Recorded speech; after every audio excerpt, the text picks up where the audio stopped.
Example 2 on page 412. Find the domain f if f of x equal to 2x plus 1 divided by x minus 3.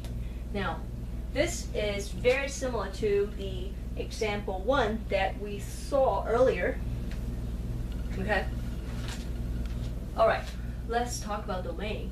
Domains are the values such that when you substitute into f, guarantee this rational expression is defined.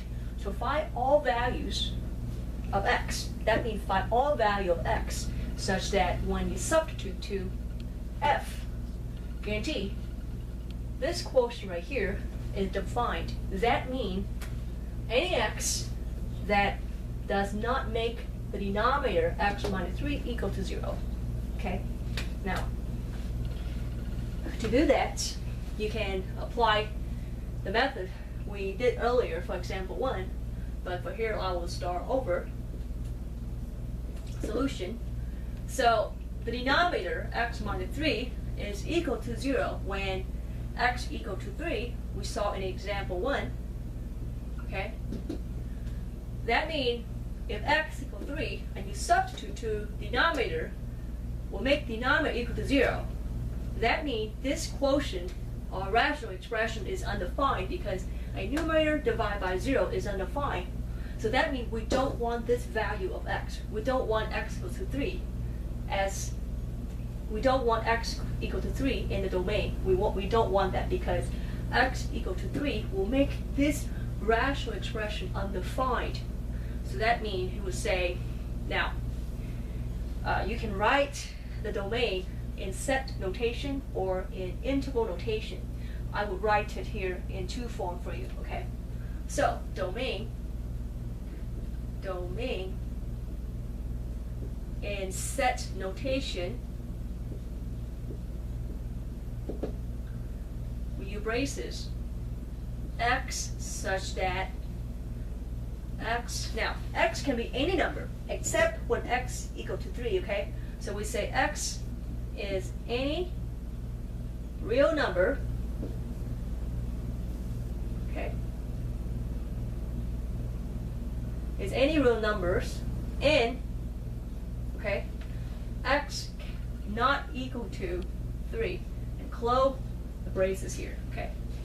This is the answer written in set notation. Now, let's write the answer in interval notation because I can ask you that too. So domain in interval notation. In interval, we use parenthesis bracket or combination of that. Now we have the case that x is not equal to 3, and this is review, okay? So this number line, this is 3 here. X cannot equal to 3, so we don't include 3. We include any number on this number line except 3, so we use parentheses, okay? So to the leftmost is negative infinity. So from negative infinity, so we use left parenthesis, okay? Negative infinity, comma, 3. Because we don't include, we use parentheses. Now, we use the union, okay, combined with n, open parentheses, start 3, 2, on this side, approach to the right, positive infinity, so positive infinity, close parentheses. Again, we use parentheses for infinity, positive infinity, and negative infinity because we don't know how big the number is. We don't know how certain it is. That's why we use parentheses here, okay? For 3, we use parentheses because we don't include x equal to 3. So this is the answer, the domain in interval notation. So read the question carefully. I can ask you to write domain either in set notations or in interval notation.